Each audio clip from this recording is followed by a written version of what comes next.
Ito nga pala yung sampayan na bakal na ginagawa. Ayan at nag-a-apply na ako dyan ng epoxy primer. Kulay gray nga pala epoxy na yan. Masilyado ko na rin lahat ng mga dugtungan na yan. Bali tinutuloy ko lang uli. Ayan, para panghuli ko ng pinaprimeran niya. At ang kasunod niyan ay yung top coat niya. Kulay naman ng top coat is silver gray. Ayan. Silver gray na gloss.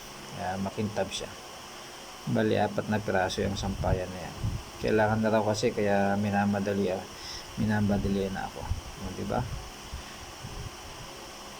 Ito yung nung minasilyahan ko. Ayan.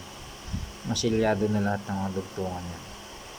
Bali yung pagliliha ko pala dyan hindi ko na pinakita.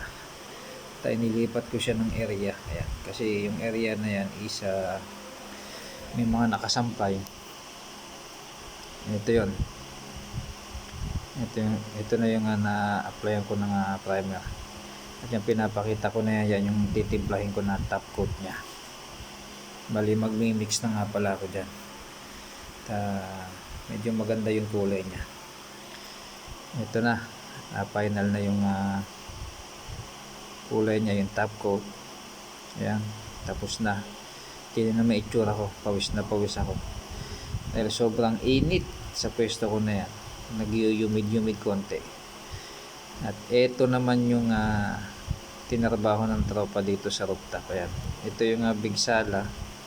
Ayan, naglilinis na sila kasi tapos na silang itutuloy na laloy bukas yan. Ayan, tingnan na ba